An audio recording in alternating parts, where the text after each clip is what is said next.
So, ang pwede mong gawin, let's say, punta ka dito sa search jobs. Tapos, kunyari, gusto mo automation. Yan, ayun yung niche mo.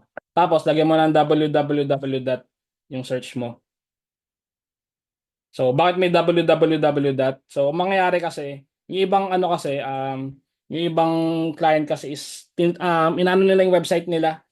Tawag dito, nilalagay nila sa overview para, syempre, siguro, para malaman mo yung business nila, ganyan-ganyan. So, ang nakita kong advantage nun, pwede mo i-click yung website na yon tapos, pwede ka mag-apply sa kanila directly. So, yun. Tingin ko makakapag-reply sila or magre-reply sila pagka nag-apply ka ng ano. Parang sabi ka ng application.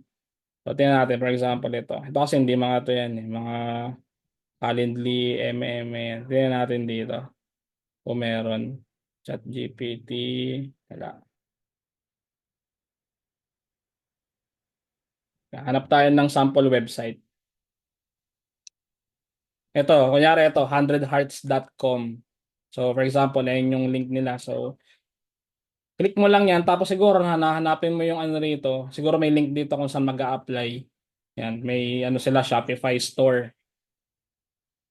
Um, Tingnan natin. Wala. Collabs, possible collabs. Hindi, hanap pa tayo ng iba, hindi yan. Or siguro gawin nating Zapier. www. Tingnan natin ito. Ano ba to? Ganun pa rin yan.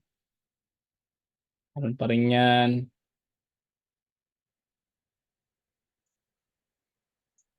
Collateform.com. So, ito, 3yardinternational.com. Tayo natin, ang naghanap sila ng Zendesk FAQ support. Yan. Let's say, ayun yung gusto nyo applyan. Zendesk customer service. Yan, tingnan natin yung website nila. 3yardinternational.com. Ayan. Ayan, careers, ito. So, kasi, ayun, possibly, makakapag-apply sa kanila directly pag ganun yung ginawa mo. Instead na sa mismo Upwork lang. So, di ba, parang makakapag-ano ka rin ng connects. At least makakapag-apply ka pa rin doon, di ba? So, ito mga to, wala eh. Wala nakalagay. Pero possibly ganun sa ibang sa ibang client. Pwede lang ilagay yung job post nila dito. Tapos, apply ka doon directly. Then, yun. Yun lang yung purpose nun. Kaya, ganun yung ginawa natin. Additionally, yan. Check pa tayo ng iba. Edit my existing website Squarespace as aesthetic dermadent.com. Tayo natin. Um,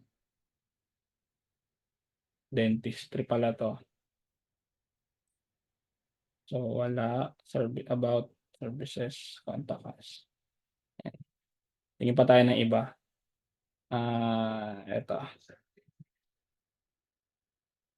Product advocate for an AI no-code SaaS product. So, tingnan natin. Tixi.ai, voiceglow.org. Yan, tingin-tingin ka lang.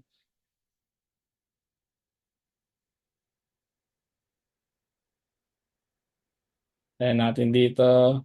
Wala. Itong isa, tingnan natin. Ang shop din to ha. Sabi yung kanina, parang iba to. Ito pala. Ito pala, tixay.com tools.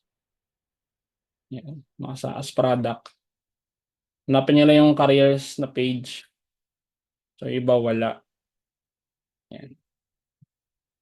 Siguro, keep on looking lang. Pero yun nga, tingin ko magiging magiging effective siya. Kung gusto mong mag-apply ng mga clients sa Upwork tapos wala kang connects na gagamitin. So, yun lang naman yung yung naisip ko. So, try nyo na lang din. Ito, careers. Yan. Yan, may mga front-end developer, full stack. mga ganyan. So, instead of mag-apply ka sa Upwork, so mag-apply ka na lang directly sa kanila, di ba? Mas okay 'yun. Wala nang cut si Upwork tapos wala ka pang connects na nagamit. So, 'yun lang naman yung part na 'yun. Okay ba 'yun or may tanong ba? Napaka-straightforward lang naman. Ayun, medyo high level ano 'to. Tingnan natin.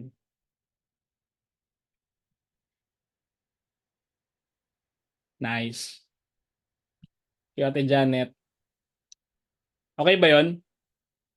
Okay kuya. Okay ba 'yun? Kasi Pwede ayun, rin kuya kung nauubusan ka na sa Upwork ng connects, pwede mong gawin yung method na 'yon, 'di ba? i-search din po sa LinkedIn yung Oo, company. pwede rin sa LinkedIn. Kung wala yung kung walang careers doon sa website nila, ay tama. Kung walang careers doon sa website nila, pwede mong hanapin yung LinkedIn tapos check mo kung may job posting sila doon. 'Yun, additional way din.